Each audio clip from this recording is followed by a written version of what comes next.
DaVinci Resolve est certes un logiciel gratuit, mais pas forcément simple à prendre en main, étant donné qu'il a été conçu par les professionnels pour des professionnels. Il intègre différents compartiments comme la page Edit pour faire du montage, la page Fairlight pour le mixage, la page Color pour l'étalonnage. Et attends, mais c'est quoi l'étalonnage ? Alors pour faire simple, l'étalonnage, ça va être tout ce qui se réfère à la couleur, le contraste, ce genre de choses que l'on va appliquer à notre image. Et enfin, nous avons la page Fusion pour les effets visuels. Si on compare à la suite Adobe, on va pouvoir faire ce que fait Adobe Premiere Pro, After Effects, Adobe Audition dans un même logiciel et en mieux. À l'issue de ce tutoriel, tu seras beaucoup plus à l'aise dans le logiciel. On va voir toutes les bases du montage, de la colorimétrie et de fusion en faisant notre premier fond vert, et ça même si tu n'as jamais touché au logiciel avant. Alors avant de commencer le montage, il faut évidemment importer nos médias. Pour ça, on se met dans la page média de DaVinci Resolve, qui est la première page, et on va tout simplement glisser notre vidéo pour pouvoir l'importer. Donc ici, si je laisse ma souris et que je clique, on peut voir le défilement dans la petite case, et ici on voit dans le viewer tout simplement notre vidéo. Donc ici on peut jouer pour tout simplement vérifier que c'est la bonne vidéo, et ensuite je peux faire la même chose en important d'autres médias. Et une fois qu'on a nos médias, on va tout simplement aller dans la fenêtre Edit ici. Donc on a aussi la fenêtre Cut qui peut permettre de faire un montage de manière plus rapide avec moins de fonctionnalités, mais moi je préfère vous montrer un petit peu comment ça se passe dans la fenêtre Edit, parce que c'est là où vous allez passer la majorité de votre temps pour faire du montage, parce que dans la page Cut vous allez être très vite limité, donc je vous conseille directement de le faire dans la page Edit. Donc ici je vais cliquer sur l'inspecteur pour avoir deux viewers. Et à quoi ça va servir?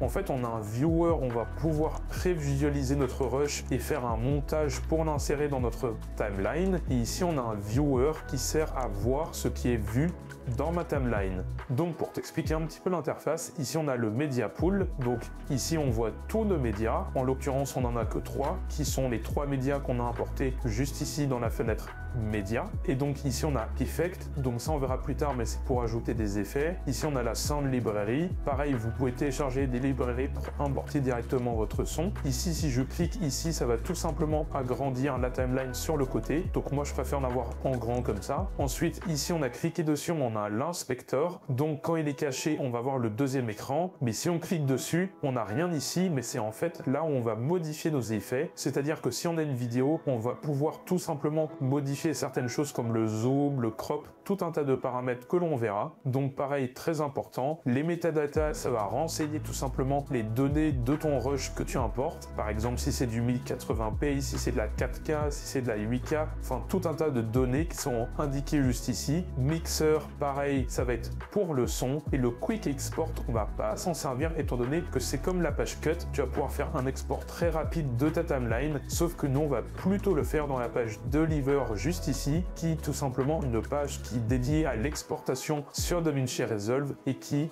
comporte beaucoup plus de paramètres. Donc de ce fait, tu pourras faire un export beaucoup plus personnalisé. Bon, on voit un petit peu comment ça marche. Maintenant, on va commencer à monter. Donc je clique ici sur l'inspecteur pour avoir mes deux viewers et je vais prendre par exemple ce rush-ci et le déposer dans ce viewer-là. Alors là, je vais pouvoir le visualiser. Donc ça donne ça. Je peux faire espace pour tout simplement le lire, donc comme un viewer classique en fait, mais je peux également me servir, et ça c'est vraiment super pratique, du J, K et L. Donc le L c'est pour avancer, le K c'est pour faire pause, et le J ça va être pour reculer. Donc très pratique étant donné que je suis à côté et ça correspond à l'orientation. Par exemple, le J est à gauche du K, le K donc pour faire pause et le L pour avancer. Autre spécificité, vous pouvez faire K plus L pour avancer d'une image et recliquer sur L pour avancer de plusieurs images et faire K plus J pour reculer de certaines images. Donc ça c'est super pratique quand vous allez monter, on va le voir juste après. Et par exemple je pourrais faire J, K, et là je vais un petit peu avancer, donc KL pour avancer. Là je choisis mon point d'entrée par exemple, je veux que mon rush se termine ici, donc je fais K, je choisis mon point de sortie, et donc ça va être mon média qui va être monté. Sauf qu'on peut aussi le monter dans la timeline, ce qu'on va voir tout de suite. Donc par exemple je le prends, je le glisse dans ma timeline, et ici on a tout simplement mon média qui est dans ma timeline. Donc la timeline elle est plutôt simple, ici on a un curseur, et si je le déplace au niveau de mon média, on voit bien ici que ça représente ce qui est vu dans la timeline. à savoir notre montage final. Donc moi je vais replacer ça juste ici. Donc là on a tout simplement notre viewer. Donc là on peut tout simplement cacher en cliquant sur l'inspecteur ce viewer-ci. Et ici je peux recliquer sur le media pool, ce qui fait qu'on a beaucoup plus de place pour monter. Donc on va pouvoir réduire notre média en sélectionnant le bout ici. Et là je réduis la durée de mon média. Partant de la fin, pareil pour le début, et là j'ai tout simplement un montage qui a été fait. Très bien. Ce qu'on peut faire aussi, c'est venir cutter en plein milieu. Donc je vais faire CTRL B pour mettre un cut ici. Donc c'est-à-dire que ça va séparer notre média en deux, ça va le couper avec un ciseau, et je peux aller à un autre endroit, par exemple ici, et faire également CTRL B, ce qui fait que maintenant j'ai chaque partie indépendamment sélectionnée. Donc ça c'est super pratique, et si je veux, je peux supprimer une partie. Donc là je peux faire clic droit et cut, et ça va tout simplement supprimer une partie. Donc je peux prendre ça et le coller ici, à savoir qu'il y a un aimant, donc ça on le verra quand on verra tous les paramètres ici, ou alors je peux directement sélectionner le vide. Oui, parce que quand vous avez deux médias, vous pouvez sélectionner la zone qui est entre, donc je sélectionne tout simplement cette zone et je la supprime, ce qui fait que maintenant si je regarde, on a ça. Donc ici, on a bien un cut qui a été effectué. Tu vois bien qu'on sent la saute. Donc pareil, on peut utiliser le KL et le KJ, c'est exactement la même chose au niveau des raccourcis clavier, et là tu vois qu'il y a bel et bien une saute. Donc là je peux zoomer, et là tu vois qu'on passe d'un rush à l'autre. Ensuite, je peux recliquer sur le Media Pool et l'inspecteur et importer un second rush. Donc, par exemple, je vais importer le rush de vache ici. Donc, on a ça. Et là, je peux le prendre et le glisser directement ici. Et là, on a une piste audio.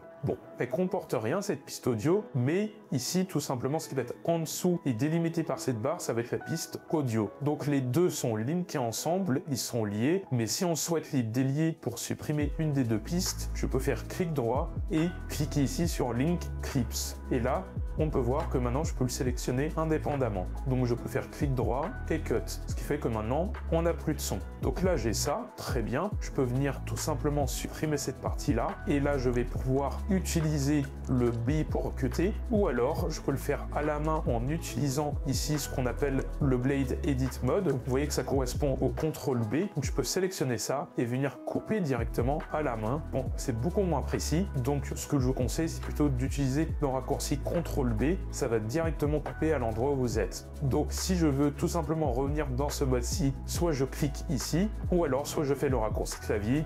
Ah, et là, on est bon. Donc je peux faire CTRL B ici, me mettre ici, refaire CTRL B, sélectionner cette zone et la supprimer directement. Donc ça, en faisant del, vous pouvez directement supprimer l'espace. Et en fait, là, on a ça et on vient tout simplement cutter. Donc là, on a ce qu'on appelle un jump cut.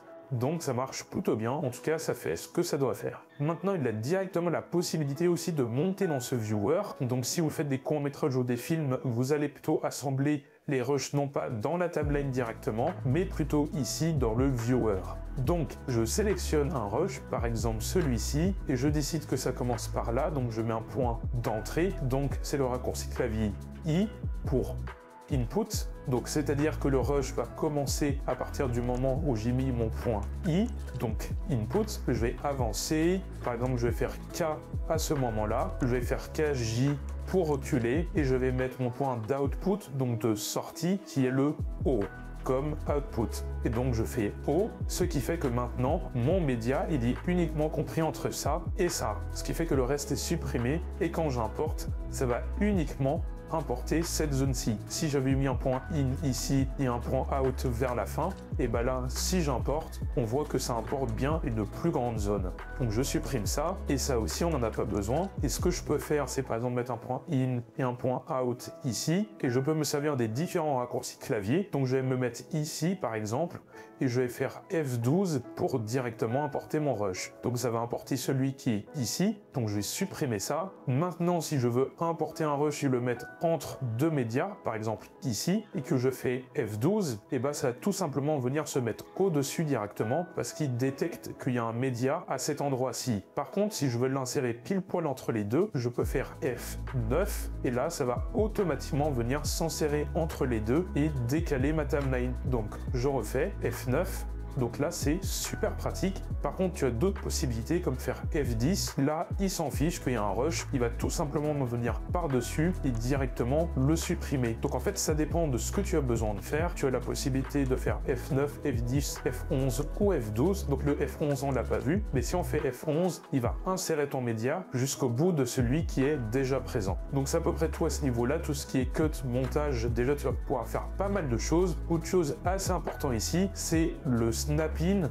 donc le raccourci clavier N, c'est-à-dire que si je le désactive et que là je vais tout proche, il se passe rien, je peux rentrer. Donc si j'active mon snap-in, par contre, ça va automatiquement s'aimanter, tu vois, hop, ça s'aimante, ce qui est super pratique. Donc je te conseille de laisser le snap-in activé. Pareil ici pour le link selection, si tu as de l'audio, de la vidéo de linker, et ben je te conseille de le laisser parce que sinon ça va automatiquement se délinker. Autre chose ici, tu as les marqueurs, donc tu peux soit mettre un marqueur dans ta timeline ou sur un rush directement. Donc ici, je vais utiliser le raccourci clavier M pour mettre un marqueur. Et là, il y aura un marqueur qui est ici. Donc je peux évidemment le bouger dans ma timeline. Si je le sélectionne, je peux tout simplement marquer ce que j'ai envie de marquer. Par exemple, à cet endroit-là, je sais pas moi, vache qui arrive, je peux marquer un petit peu ce que je veux, done, et ce qui fait que quand je vais revenir sur mon montage des semaines plus tard, j'aurai juste à passer la souris sur mon marqueur, et là je vois vache qui arrive. Donc en fait les marqueurs ce sont juste des repères.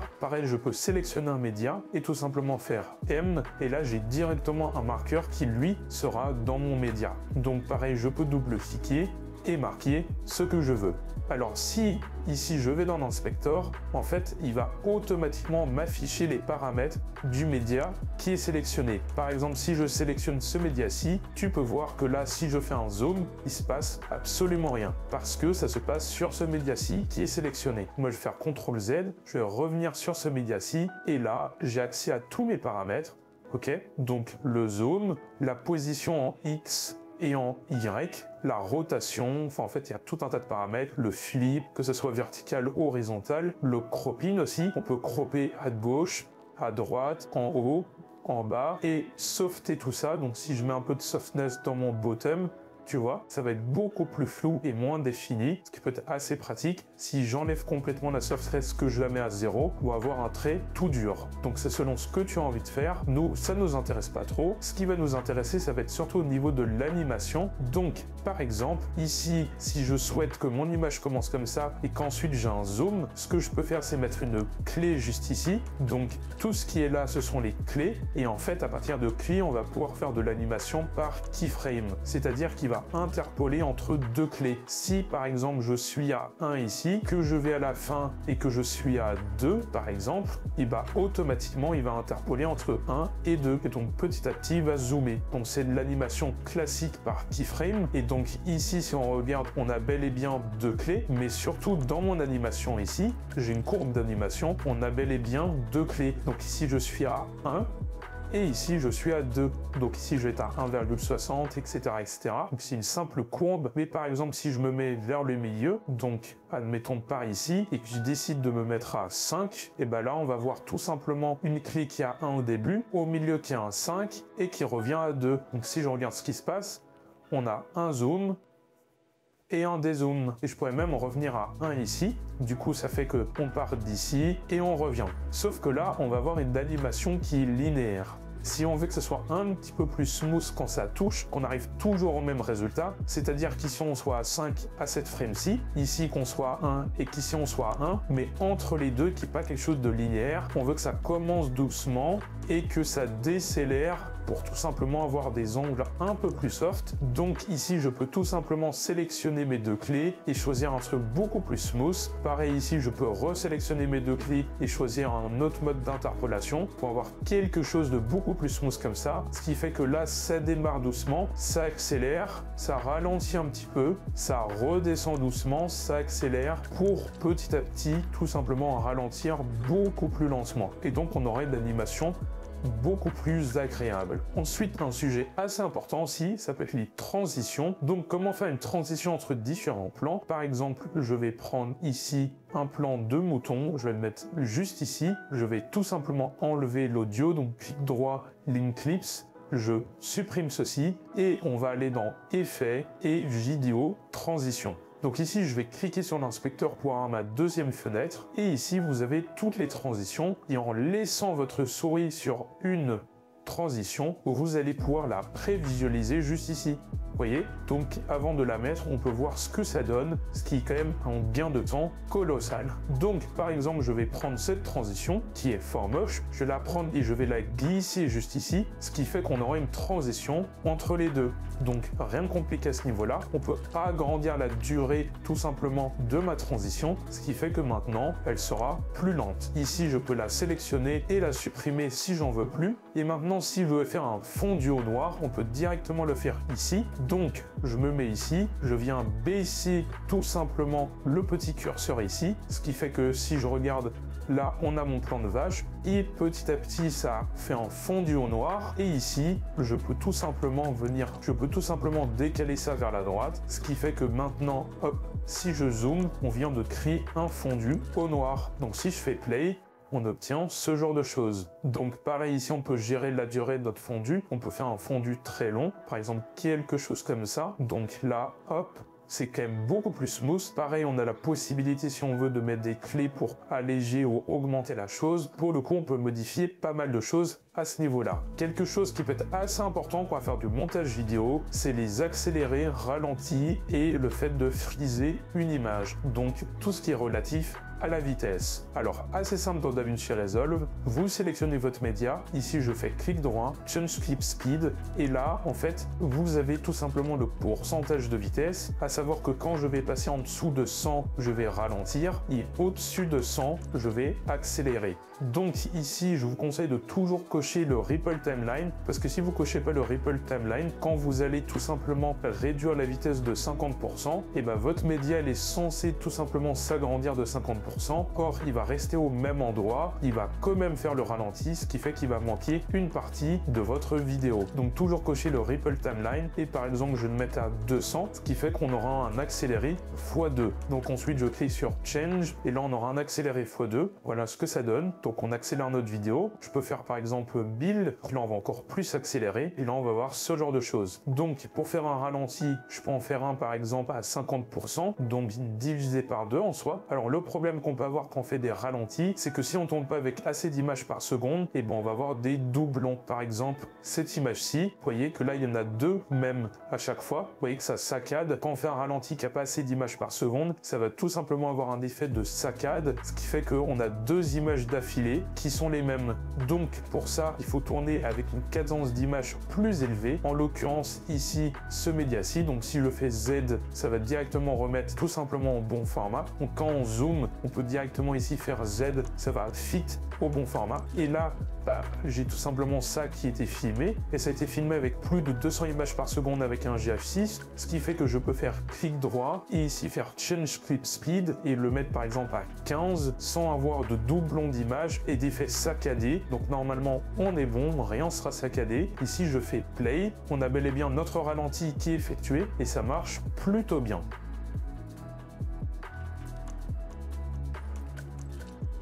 Pour ce qui est de la partie montage, c'est vraiment les fondamentaux à avoir sur DaVinci Resolve. Mais quand on regarde cette plate-ci, elle paraît très terne et très flat. C'est normal, ça a été filmé en Vlog avec un GH6. Mais qu'est-ce que le Vlog et comment justement rendre cette plate pas du tout flat et plutôt jolie? Donc ça, on va le voir dans la page Color. Alors pour pouvoir faire de la Color Correction, il y a une page qui est prévue pour ça dans DaVinci Resolve.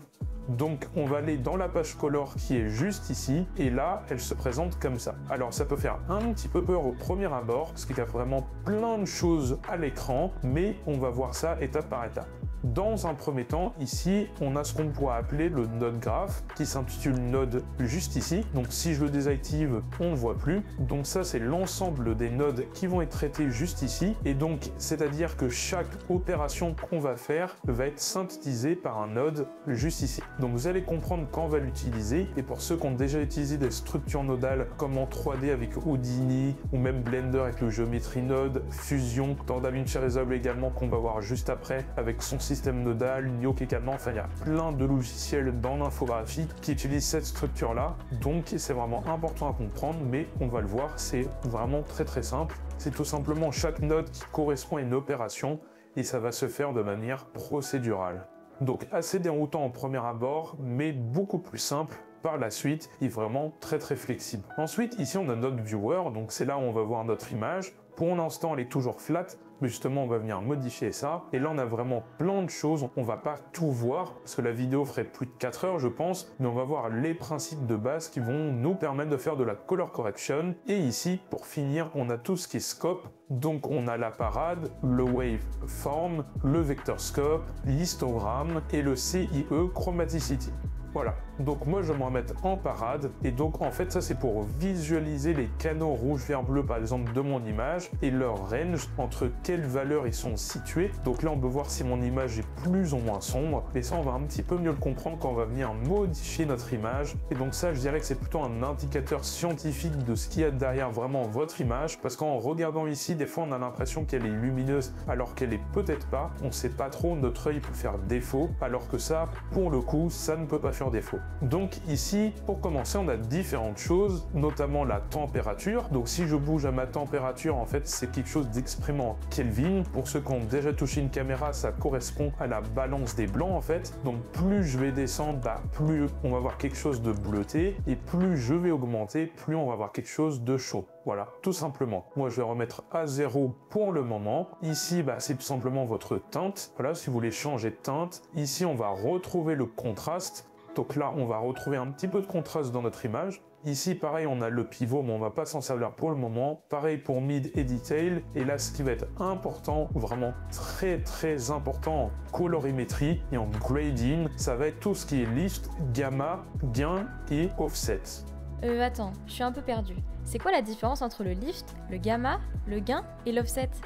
Alors, très bonne question. Justement, on va voir ça. Le lift, ça va se rapporter aux valeurs sombres de votre image, le gamma aux valeurs neutres et le gain aux valeurs hautes. Et en fait, là, c'est super pratique étant donné qu'on a une courbe et en fait, tout ce qui fait dans la courbe peut être reporté ici. Donc, on a dit que le lift, c'était les valeurs sombres, le gamma, les neutres et le gain, donc les valeurs hautes, et l'offset en fait c'est absolument tout. Donc ça on va le voir également dans la courbe, ce qui fait que si je bouge ici mes hautes valeurs, donc on voit ce que ça fait dans le viewer, là je viens bouger donc mes hautes valeurs, et en fait ça correspond au gain. Donc ici si je viens baisser mon gain, il se passe exactement la même chose sur l'image, parce que ici on vient donc toucher nos hautes valeurs. Donc il y a deux manières de le faire, même plus, mais en soi mathématiquement pour le logiciel c'est la même chose. Ensuite le gamma, donc là ça va plutôt être les valeurs neutres, donc ça correspondrait à un point qui est par là à peu près, et donc là on va venir toucher au gamma. Donc si je l'augmente et que je baisse mon gamma, on voit que ça fait à peu près le même genre de choses. Et ensuite les lifts, qui sont les valeurs sombres, donc les valeurs basses de mon image, là je vais relever.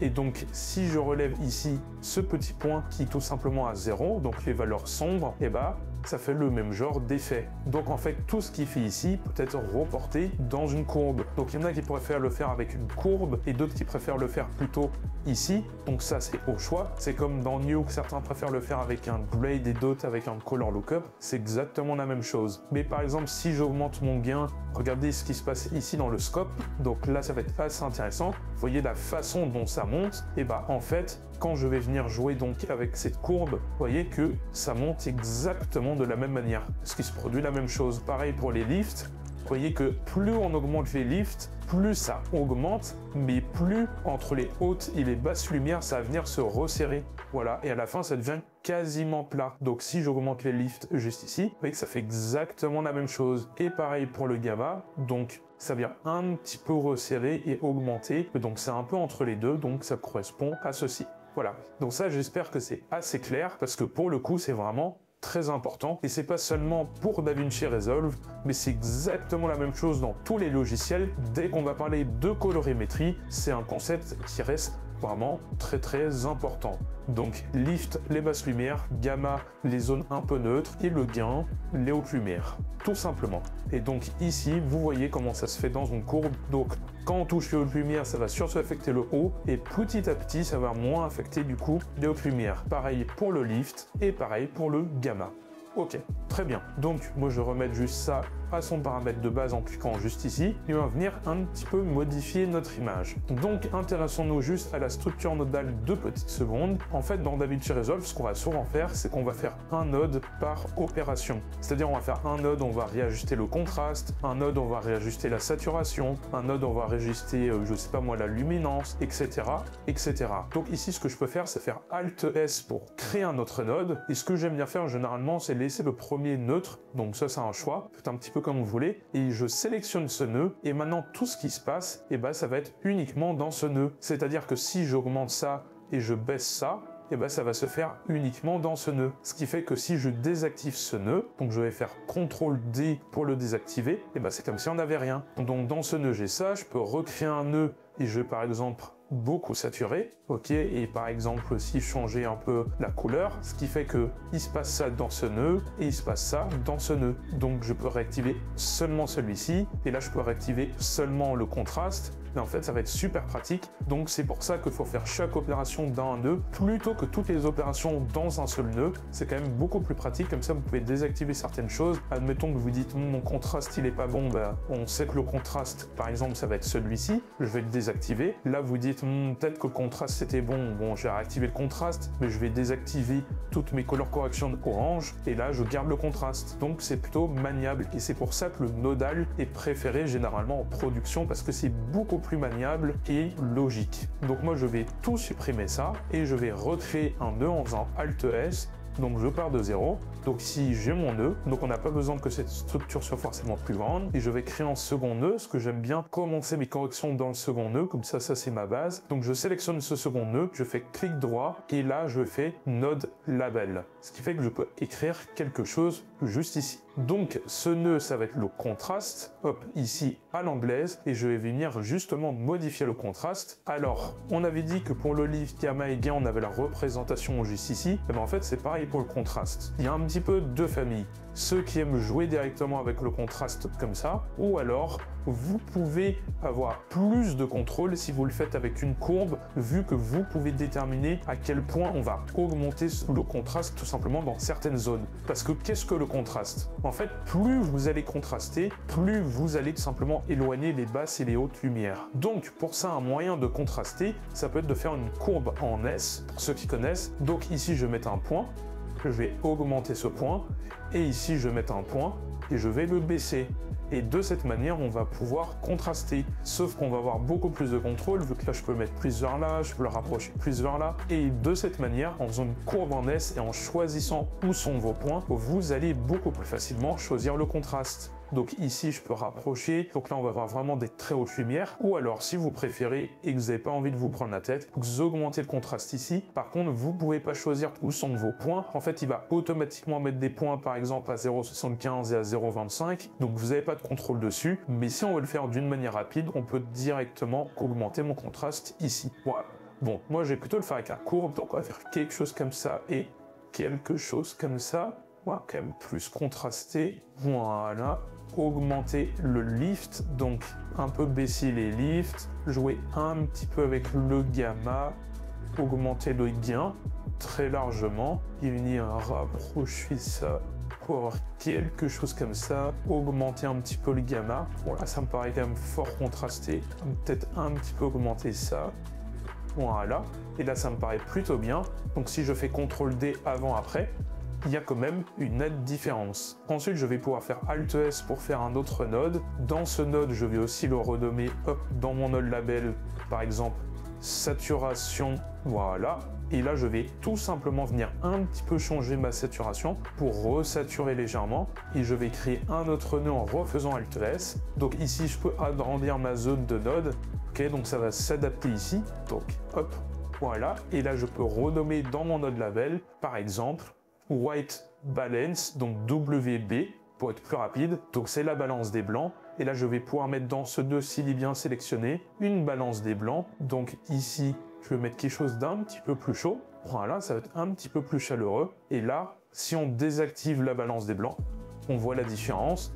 Si on désactive la saturation, on voit également de la différence. Et si on désactive le contraste, on voit également la différence. Ensuite, Ici, je peux désactiver seulement ma balance des blancs, et donc chaque chose indépendante, donc l'intérêt d'avoir une structure nodale. On voit également ici dans mes scopes, c'est pas trop mal, parce que j'ai pas vraiment de grosses valeurs au-dessus de 1, et j'ai pas de valeur qui descend trop bas. On remplit bien le range, donc si je veux, je pourrais un peu augmenter ici dans le gamma pour que la majorité de cette structure soit un petit peu plus haut. Donc là, je peux venir dans mon gamma et quand même un peu augmenter. Voilà, quelque chose comme ça mes zones neutres vont être un petit peu plus hautes, et recontraster un peu en baissant ça pour un petit peu plus l'étirer, alors pas trop bas non plus. Voilà, là l'image est quand même beaucoup plus jolie, et je peux cliquer juste ici pour tout simplement voir le avant-après, et là quand même, il n'y a pas photo. Donc là, on a notre premier étalonnage de fait, donc je peux aller ici et voir ce que ça donne, et c'est quand même bien sympa, donc c'est assez rapide à faire, je me suis pas trop pris la tête, mais globalement, on a un petit look qu'on est venu créer. Et entre avant et après, bon, maintenant on se passe bien de mon image qui est flat. Dernière chose qu'on va pouvoir voir, c'est simplement le masque. Donc ici, je vais venir mettre un masque. Alors, je recrée un nœud, et par exemple ce nœud ici, je vais l'appeler dans mon node label masque effect. Je pourrais l'appeler visage, parce que je vais venir modifier le visage juste ici. Donc on va essayer de traquer cette zone, on va voir s'il réussit bien. Donc par exemple, je peux, juste pour te montrer, créer un masque, et maintenant ça va être uniquement modifié dans ce masque. Ici tu vois d'ailleurs que la modification est uniquement sur le masque, ce qui fait que par exemple si je mets ça, ça se fait uniquement dans la zone donc de mon masque. Donc je peux faire n'importe quoi comme effet, par exemple dans le gain, finir mettre quelque chose de rose, et ça se fait uniquement donc dans la zone de mon masque qui est juste ici. Donc là, on va retrouver tous nos masques dans la fenêtre Window. Donc moi, je vais supprimer mon masque en recliquant ici. Donc maintenant, mon effet se fait partout. On va venir l'enlever en recliquant ici pour reset l'effet. Je vais revenir dans mon masque et je vais me servir de la petite plume ici et venir tracer un masque tout autour de l'agneau qui est juste ici, donc autour de sa tête. Donc on va faire quelque chose d'assez rapide comme ça, et on va le refermer en cliquant sur le premier point, et on va aller dans la fenêtre de tracker juste ici, et on va lancer le tracking, c'est-à-dire le suivi de mouvement. On va cliquer sur track forward pour qu'il aille de l'avant, et là automatiquement il va essayer de suivre la tête, le pattern que je lui ai imposé, et on voit qu'il suit plutôt bien. Bon, à la fin c'est un petit peu moins bien, donc à partir de là il suit plus, donc on va faire un track backward pour qu'il traque en arrière, et quand il tourne la tête on voit qu'il suit quand même globalement pas mal, vous voyez. Donc là on a cette surface qui est faite, donc il a un peu plus de mal à la fin, mais quand même globalement ça suit pas trop mal. On va maintenant aller ici, et par exemple je pourrais un petit peu recoloriser la tête. Je me dis que j'aimerais un petit peu plus à contraster, donc j'augmente ici, je suis un petit peu plus contrasté, sauf que si on zoome, on voit ici la netteté du masque, donc si j'augmente là, on va nettement voir, vous voyez, c'est pas très joli, donc on peut aller ici, et là je vais jouer donc avec le soft, donc plus ça va être soft, plus ça va être doux le masque, et donc on va pas avoir cette ligne juste ici due à mon masque qui est sharp.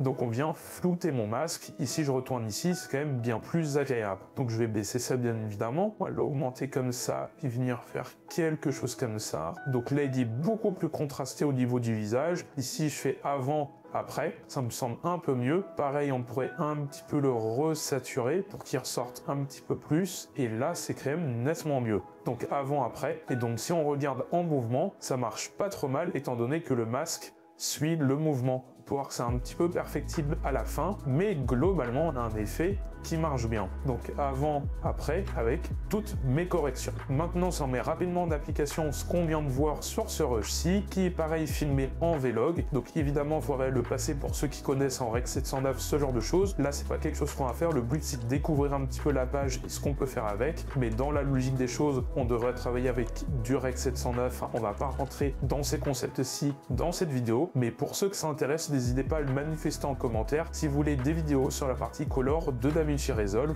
Si vous êtes beaucoup à le demander, j'en ferai parce que vraiment c'est quelque chose que j'adore, la color correction, l'étalonnage, c'est vraiment plutôt sympa. Donc ici je vais dans la fenêtre color, on a ceci. Alors j'allais un petit peu plus vite pour la deuxième parce que on vient de le faire, mais on va un petit peu mettre en application ce qu'on a vu dans ce cas-ci. Donc Alt S, je fais un node label et je vais l'appeler contraste. Ici, j'ai directement joué avec le contraste et pas avec les courbes. Donc là, j'ai mon contraste. On va faire quelque chose comme ça. Donc on voit dans mes scopes ici, entre avant et après. Donc en fait, quand vous êtes décontrasté, donc être décontrasté, ça veut dire ça. Ramener ça et ramener ça le plus proche possible. Là, vous avez plus de contraste. Donc si je remets ça à 1, juste pour te montrer, là, ça fait comme si j'avais plus de contraste. Plus le point des lifts est élevé et le point du gain est bas, en fait, plus les deux sont proches, moins c'est contrasté. Et plus ils sont éloignés, évidemment, plus c'est contrasté. Sauf qu'on peut pas aller au-dessus de 1, et ici on peut pas aller en dessous de 0, donc on va créer un point ici et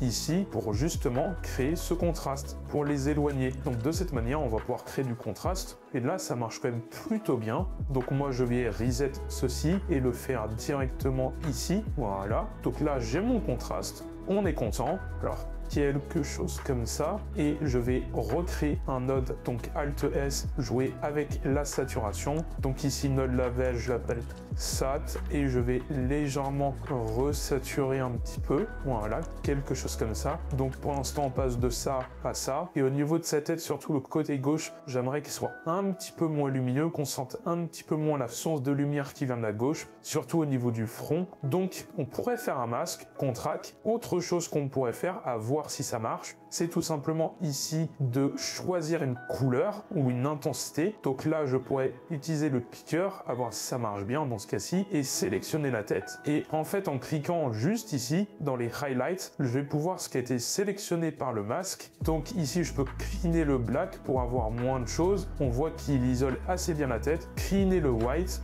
donc pour qu'il ressorte tout simplement plus le visage. Et donc ça va être mon masque. Donc je reclique ici une fois que je suis content, et là je vais pouvoir modifier certaines choses, et on voit que ça modifie essentiellement dans cette zone. Donc je retourne dans mon tier juste ici, et je peux aussi jouer donc avec le blur radius pour que ce soit un peu moins sharp juste ici. Donc là je blur, et tu vois que c'est quand même beaucoup plus doux. Je retourne juste ici. Bon, ça je le reset, c'était juste pour bien voir. Donc je clique juste ici pour reset l'outil, et justement je vais baisser cette intensité de lumière. Donc on va venir baisser ceci. Voilà, et là globalement je suis assez satisfait du résultat. Donc si je fais avant-après, on est venu baisser la luminosité sur la tête de manière très simple, parce qu'on a isolé cette luminance et on est venu la baisser.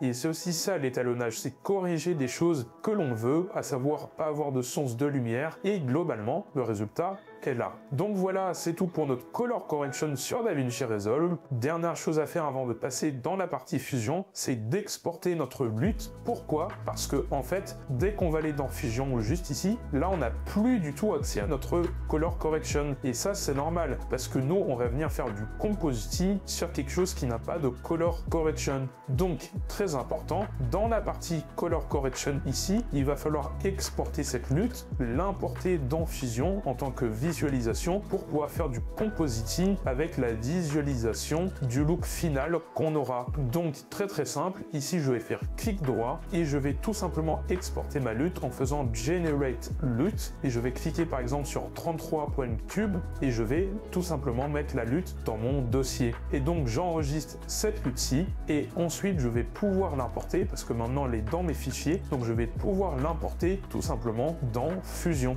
Donc maintenant on va dans la page Fusion et on va refaire un petit compositing assez sympa, à savoir de supprimer tout ce fond vert, venir le remplacer par un arrière-plan, rajouter l'appui, ce genre de choses, le tracking et j'en passe, qui est un exercice de base et qui fait appel à des notions basiques mais importantes du compositing. Alors la partie fusion de DaVinci Resolve fait souvent un petit peu peur, mais je vous assure c'est pas bien compliqué. Donc déjà au niveau de l'interface, ici on a le viewer, ici on va voir notre node graph, donc ça va comporter tous les nœuds, c'est notre plan de travail en fait, et ici l'inspecteur, c'est-à-dire qu'en sélectionnant des nœuds, je vais avoir les informations relatives à ces nœuds ici dans l'inspecteur. Par exemple, je décide de mettre un nœud de blur, qui veut dire flou, donc je mets mon nœud de blur juste ici, et quand je le sélectionne, je vais avoir accès aux informations de flou, donc je vais pouvoir augmenter mon flou et voir le résultat ici dans le viewer. Alors ici on a d'autres choses comme le spline, donc ici on va pouvoir gérer nos courbes d'animation, donc je désactive. Le keyframe, c'est tout simplement là, on va pouvoir gérer nos clés d'animation. Très bien. Et metadata, on va voir l'ensemble des metadata. Donc, par exemple, ici, ça nous dit qu'il y a 90 frames, que c'était filmé en 25 images par seconde, etc., etc. Mais nous, on s'en fiche un petit peu, on va décocher ça et on va aller dans le Node Graph. Donc, pour se déplacer, vous pouvez utiliser la molette de la souris comme ceci, utiliser plus et moins pour zoomer et dézoomer. Alors ici, on a le média in et le média out, et en fait tout ce qui va se faire entre les deux, ça va être nos effets, c'est à dire qu'on part du média in, on fait tous nos effets pour ensuite arriver au média out. Donc petite subtilité, pour regarder un nœud, vous le prenez et vous le glissez tout simplement dans le viewer. Par exemple, je vais créer un nœud de blur, donc je vais faire clic droit et ici je vais aller dans add tool et je vais aller chercher mon blur qui est dans blur juste ici et blur. Donc là j'ai un nœud de blur, sauf que si j'augmente, il se passe rien du tout. Pourquoi? Parce que celui-ci n'est pas connecté et donc on ne sait pas où il doit se mettre, on ne sait pas s'il va sur mon image. Là actuellement il est dans le vide. Donc pour le connecter, je peux faire Shift pour l'insérer. Là on voit qu'il y a une surluminescence, donc je vais pouvoir le lâcher et automatiquement il s'est connecté.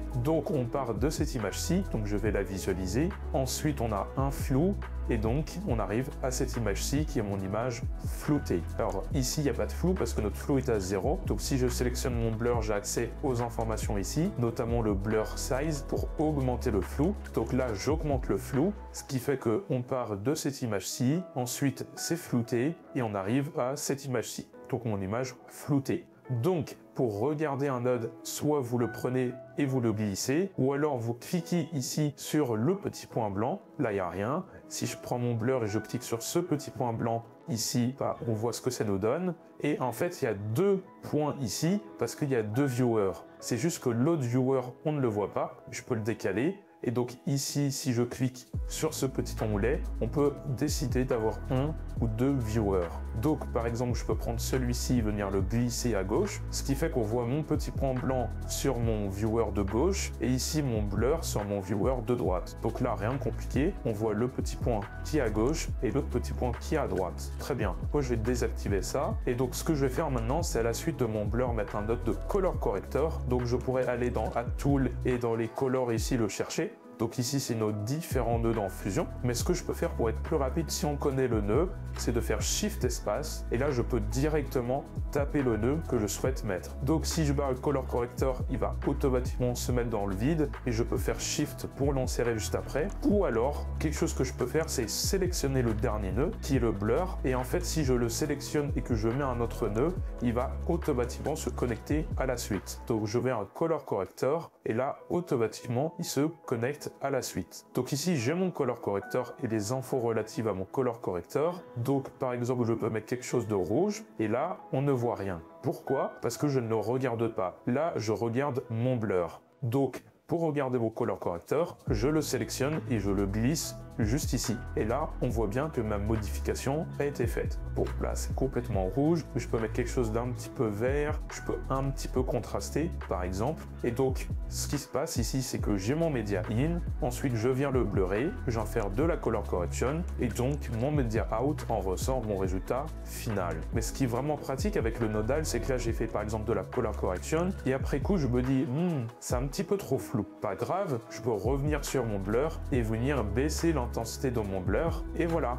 Donc c'est vraiment procédural, c'est-à-dire que vous allez pouvoir enlever des actions qui sont faites avant et ça va affecter tout le reste de l'image. Donc ça c'est super pratique. Donc ici media in, mon blur, color corrector et on ressort donc mon media out. Alors ici on va voir un tas d'outils qui correspondent aux mêmes outils, par exemple le color corrector, ici on va voir le color curves. En fait ça c'est tous les outils on va dire les plus utilisés, donc ils sont marqués ici.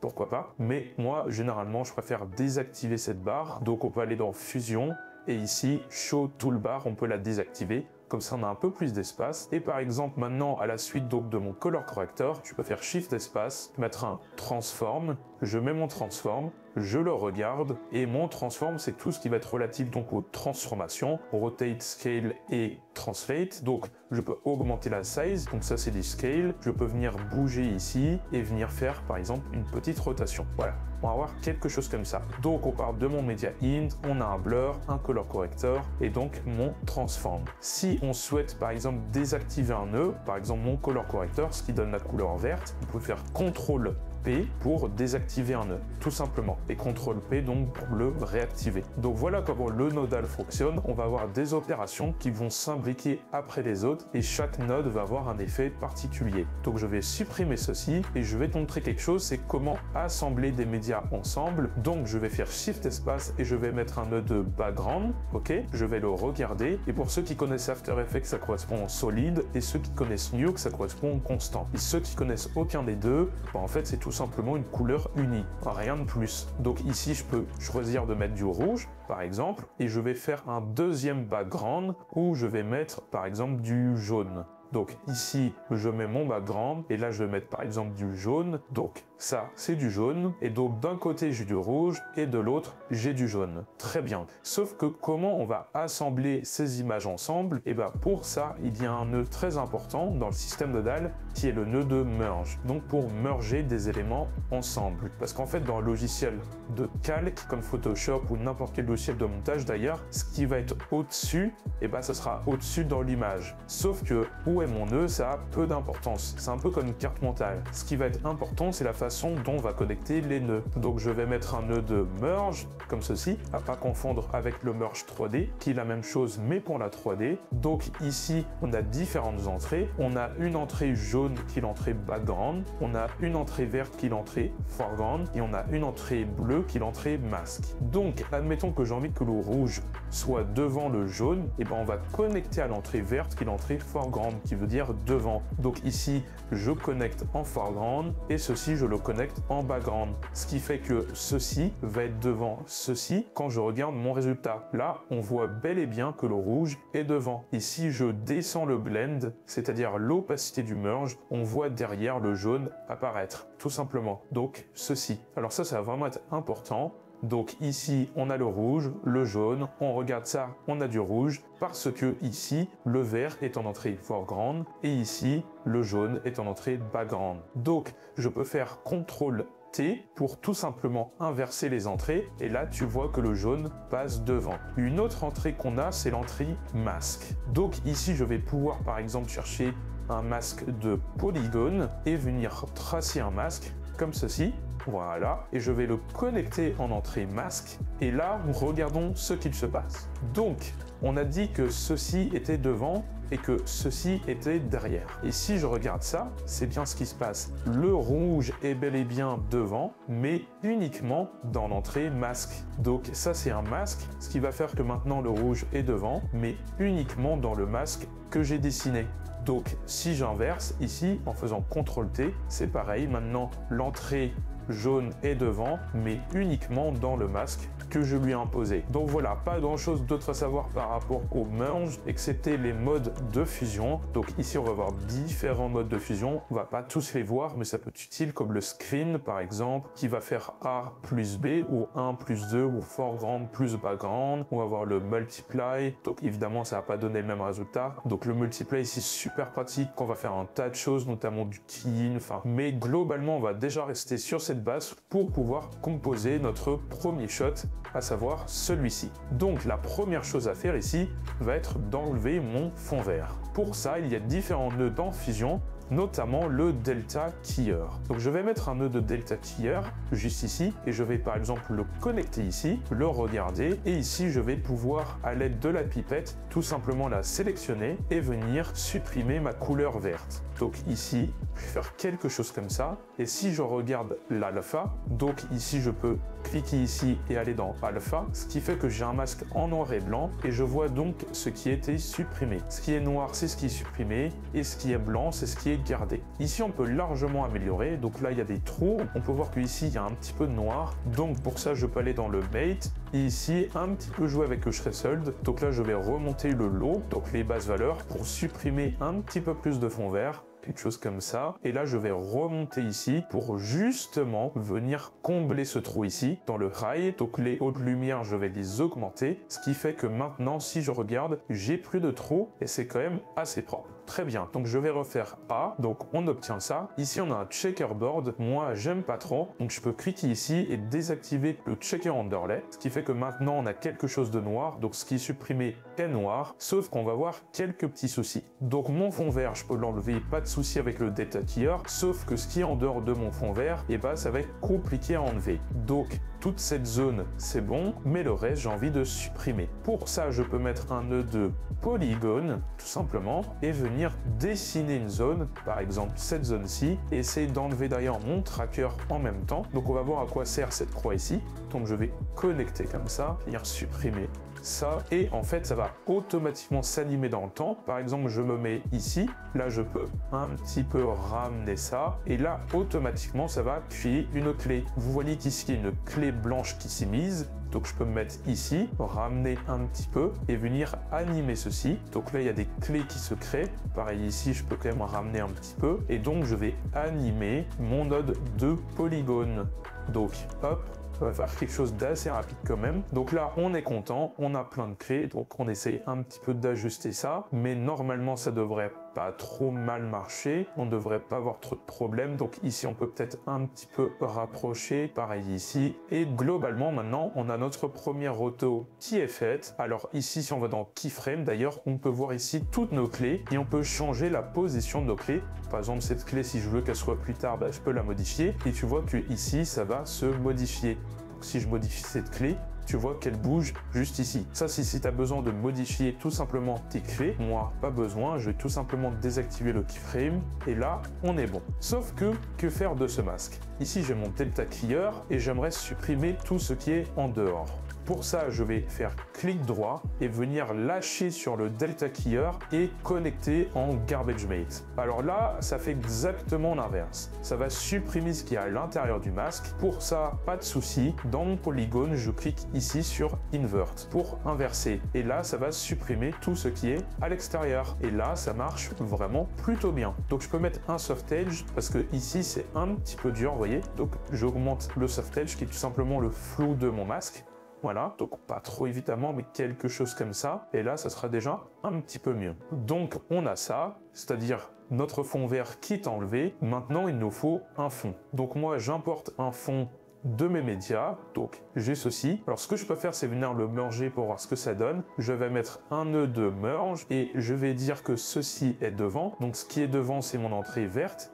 Donc ceci, alors ce que je peux faire, c'est faire clic droit, lâcher ici et connecter en foreground si je me rappelle plus quelle entrée est devant. Donc ça, c'est mon foreground, ce qui est devant, et ceci, ça va être mon background, donc ce qui est derrière. Et si je regarde, c'est bel et bien derrière. Donc ici, on a mon Delta Keyer, on est venu supprimer mon fond vert. Ici, on a mon fond, et en fait, comme on a supprimé mon fond vert, on a un alpha, ok? Donc ça, c'est notre masque en fait, ça correspond à un masque de transparence. Et donc si je fais A, je peux switcher entre l'alpha et le RGB au lieu de directement modifier juste ici. Donc on a ça, et si je regarde, on a ceci. Maintenant on a notre fond qui est derrière, donc ça nous donne exactement ce qu'on veut, et ça je peux le connecter à mon out, qui fait que quand je vais sortir de Fusion, en fait il va visualiser mon résultat final qui est mon média out.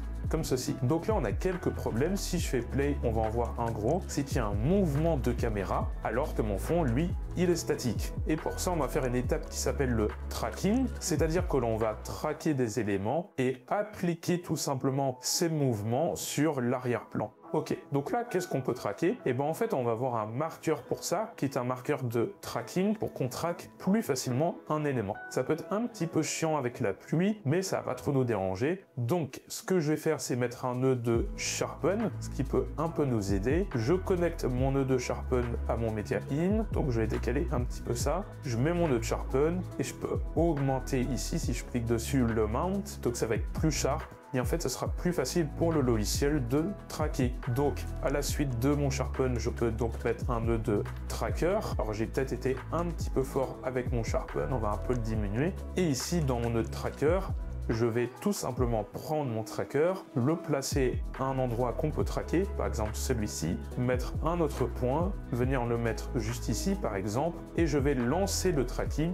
Donc je regarde mon tracker et je le lance juste ici en track forward pour aller vers l'avant, étant donné que je suis à l'image 0. Mais si vous avez placé vos trackers à la dernière image, et ben vous faites un track reverse pour aller tout simplement vers l'image 0. Donc ici je suis à l'image 40, ce qui veut dire que je vais devoir faire un reverse, retourner ici et faire un backward. Donc je pourrais le faire à la main ça, sauf que ici il propose d'aller dans les deux sens. Donc on va directement le faire aller dans les deux sens, ce qui fait qu'il va dans ce sens et automatiquement après il va revenir. Donc là on voit que ça a plutôt bien traqué, il a réussi à suivre le mouvement, ok, ça marche plutôt bien, et donc je vais reporter ces informations de mouvement sur mon arrière-plan qui est juste ici. Donc pour ça, pas bien compliqué, je vais connecter mon arrière-plan au tracker et ici dans mes opérations, je vais aller en match move. En fait cette étape ça s'appelle le match move parce qu'on va matcher donc un mouvement, et ici je laisse en FG over PG.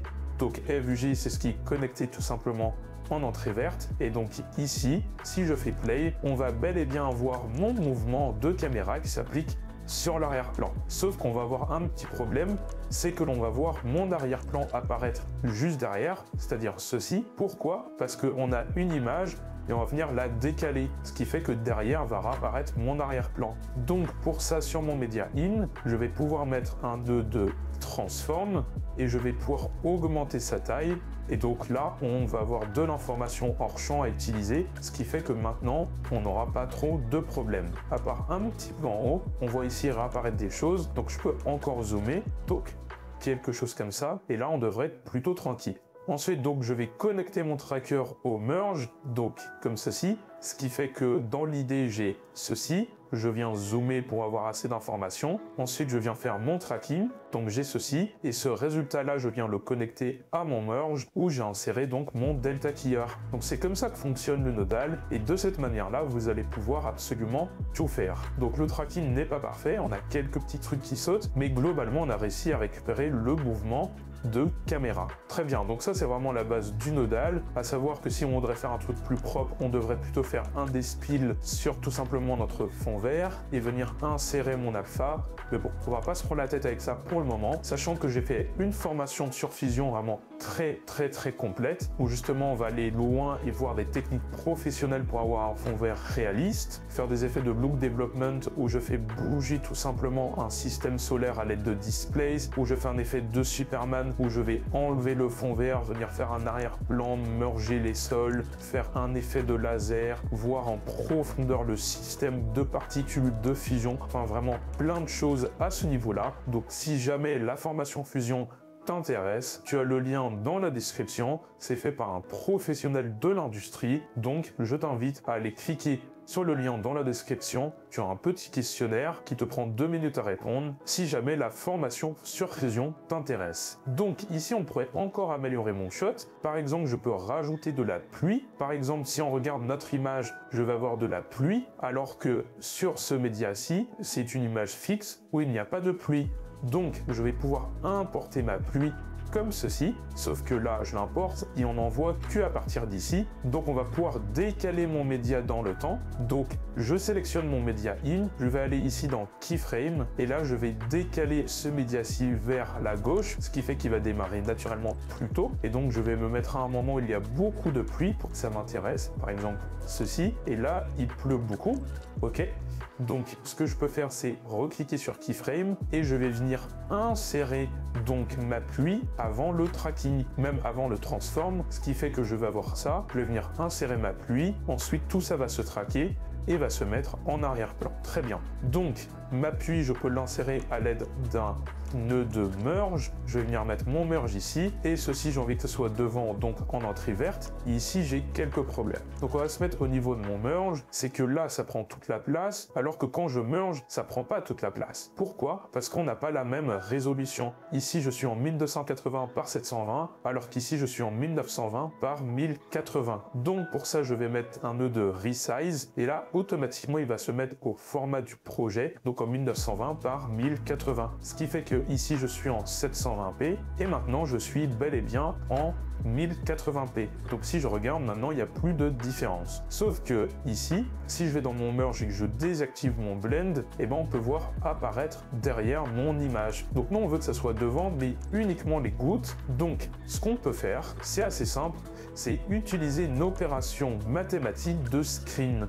Et en fait, le screen, ce qu'il va faire, c'est qu'il va ajouter donc ce qui est blanc et venir supprimer ce qui est noir, parce qu'en fait, il va ajouter en fonction de la valeur des pixels. Et en fait, le noir, c'est à 0, donc il va pas l'ajouter. Donc, il va ajouter uniquement ce qu'il voit. Donc voilà globalement comment marche le screen. Donc, on va pas aller plus loin. C'est un peu comme le plus, sauf que ça va être aussi clampé. On va pas rentrer dans ces concepts-là pour le moment, mais évidemment, on en parle dans la formation. Et en fait, ici, si je regarde, on a bel et bien de la pluie. Donc, elle est assez discrète. Donc ce que je peux faire, c'est mettre après mon resize un nœud de color corrector et venir largement pousser le gain, ce qui fait que maintenant elle est beaucoup plus visible. Donc là j'ai ma pluie, ensuite j'en transforme pour zoomer, un nœud de tracker, donc on obtient ceci, et là j'ai mon résultat final. Sauf que le problème, c'est que ma pluie, elle est trop grosse. Vous voyez les grosses gouttes de pluie par rapport à la pluie ici qui est beaucoup plus fine. Vous voyez la différence quand même, c'est assez notable. Donc pour ça, une petite technique, c'est tout simplement que ici sur ma pluie, ce que je vais pouvoir faire, c'est mettre un nœud de transform. Ce nœud de transform, hop, je le regarde, je vais dézoomer, voilà, venir placer cet élément ici et le descendre un petit peu. Et je vais utiliser tout simplement un nœud de duplicate, voilà. À la suite de mon transform, je vais décaler ça par là, donc ça va dupliquer. Et ici, dans le nombre de copies, j'en mets 3, donc on va dupliquer de 3. Donc 1, 2, 3. Je vais remettre un nœud de duplicate, donc ici, je remets un duplicate, je le regarde, et là, je vais baisser vers le bas, comme ceci, sauf qu'on n'a pas assez. Donc pareil, je vais mettre 3 pour être sûr. Et là, j'aurai tout simplement des gouttes plus petites, parce qu'en fait, on est venu les dézoomer et en rajouter partout. Ce qui fait qu'on passe de ça à ça. Et maintenant, je vais venir connecter ça à mon merge, comme ceci, venir décaler ces éléments, ceci. Donc, on part de notre image, on fait un resize pour mettre en 1920 par 1080, un color corrector pour augmenter l'intensité, un transform ici, un duplicate pour que ça se duplique, et un autre duplicate dans l'autre sens. Et donc je vais merger ça ici, ce qui fait qu'on a beaucoup plus de pluie, donc avant et après, donc c'est nettement mieux. Et quand je regarde mon merge final, et ben là, niveau pluie, on match déjà beaucoup mieux. Il faudrait, je pense, encore réduire, mais ici, on a cette pluie-ci, et là, on est quand même plutôt pas mal. Alors, l'arrière-plan, on pourrait légèrement le flouter, donc ça, c'est mon arrière-plan, ok, qui est bien traqué. On va pouvoir mettre un nœud de défocus à la suite, juste ici, et donc je regarde ce que ça me donne. Alors je vais pouvoir largement défocus. Bon, moi je vais baisser le bloom level et le bloom threshold, on n'en veut pas. Et là mon arrière-plan est flouté. Alors évidemment c'est super bizarre, c'est beaucoup trop flou, mais c'est juste pour te montrer. Bon, je peux le mettre par exemple à 2, donc on va voir ce genre de choses. Et admettons que maintenant je trouve que le cadrage n'est pas très bien, donc une fois que les deux sont mélangés ensemble, donc ici j'ai un personnage, mais regarde ici alors qu'on a du vide ici, donc en termes de composition ça serait beaucoup mieux s'il se retrouverait vers la gauche. Donc je vais mettre un nœud de transform, je vais le regarder et là je vais me mettre vers la gauche et venir zoomer pour avoir quelque chose, par exemple quelque chose comme ça je pense. Donc on est peut-être un petit peu trop zoomé et un petit peu trop haut. Je pense que ce genre de choses ça peut être plutôt pas mal. Et donc là on est venu recadrer notre shot, on a un flou, on a de la pluie qui vient s'intégrer derrière, donc on a fait notre premier shot de compositing. Seule chose maintenant, c'est que au niveau des couleurs on est très terne parce qu'il n'y a pas d'étalonnage de fait, mais ça c'est pas grave. Si on veut exporter ça, on peut tout simplement importer notre LUT, mais si on a envie de faire du compositing avec notre LUT pour pas que ça soit tout flat comme ça, ce qu'on va pouvoir faire c'est de cliquer sur cette petite flèche, aller dans Edit, et en fait là on va importer notre fichier de notre LUT. Et donc là, dès que je l'importe, on voit bel et bien que ma LUT est appliquée. Donc je vais tout simplement cliquer sur fermer. Et là, j'ai ma LUT qui est appliquée. Donc c'est la LUT que l'on a fait tout à l'heure dans la partie color. Donc ici, j'ai ma LUT, mais ça, c'est une LUT qui est uniquement visible dans le viewer. C'est-à-dire que là, je peux la désactiver en cliquant là-dessus. On voit la différence. Donc avec ou sans ma color correction. Et ça, en fait, c'est uniquement pour le viewer. Ce qui fait que si je regarde ça, c'est bien ma LUT que l'on avait fait tout à l'heure. Donc ça c'est juste pour visualiser. La LUT ne va pas vraiment être appliquée à votre image, c'est simplement dans votre viewer, parce que pour faire du compositing, c'est quand même un petit peu mieux de le faire avec la LUT qu'avec l'image qui est toute flat. Mais dès que je sors ici, de toute manière, ma LUT sera appliquée si dans ma color correction, je viens ici faire des color correction. Par exemple, comme ceci. Voilà. Donc ça, c'est à savoir. Mais si je retourne ici, il n'y a pas de LUT qui est appliquée. Donc c'est pour ça qu'on peut mettre une LUT qu'on a exportée juste avant dans la partie color. C'est pour ça que je t'ai montré comment l'exporter dans la partie color. Mais ici, elle est que disponible dans le viewer. Mais si on a envie d'exporter directement quelque chose de Fusion avec la LUT, parce que si on exporte quelque chose, ça va ressembler à ça. Donc pour ça, on va pouvoir mettre un node qui est le node de file LUT. Donc file LUT juste ici. Et là, je vais le connecter. Et là, je vais tout simplement pouvoir aller chercher ma LUT. Et donc ici, on voit qu'elle a bel et bien été importée. Donc là, j'ai mon transform. Et à la fin, je peux mettre ma LUT et donc exporter avec mes color correction. Mais ici, je peux réactiver ça. Ce qui fait que là, on a une double LUT, ce qui est très moche. Donc en fait, ceci, ça correspond à ceci. C'est exactement la même chose. Sauf que là, elle est uniquement disponible dans la visualisation. Et quand on va exporter ça. Alors que là, j'ai vraiment ma LUT qui n'est pas que dans le viewer, mais quand on va exporter, ça va donc l'exporter avec ma LUT. Je ne vais pas rentrer plus dans les détails, mais pour ceux que ça intéresse, c'est une manière de le faire. Ensuite, si j'ai envie d'exporter mon montage, je peux tout simplement aller dans la page Deliver, et ici, pas bien compliqué, j'ai un média qui correspond à mon montage, ok, avec ma LUT qui n'est pas très propre, donc c'est tout simplement les corrections que j'ai faites ici. Bon, moi je vais faire quelque chose de rapide, on va juste contraster et mettre un petit peu de saturation, par exemple, peut-être pas autant contrasté.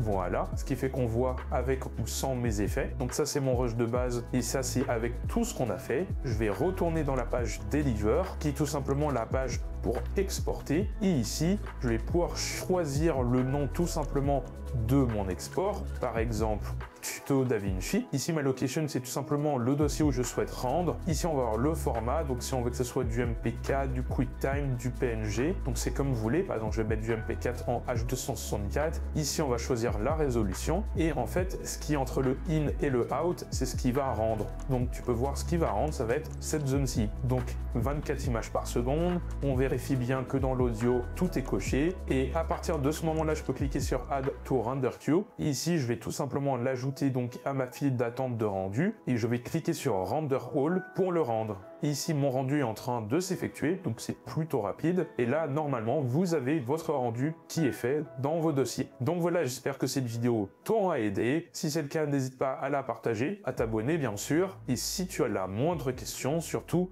n'hésite pas, l'espace commentaire est là pour ça.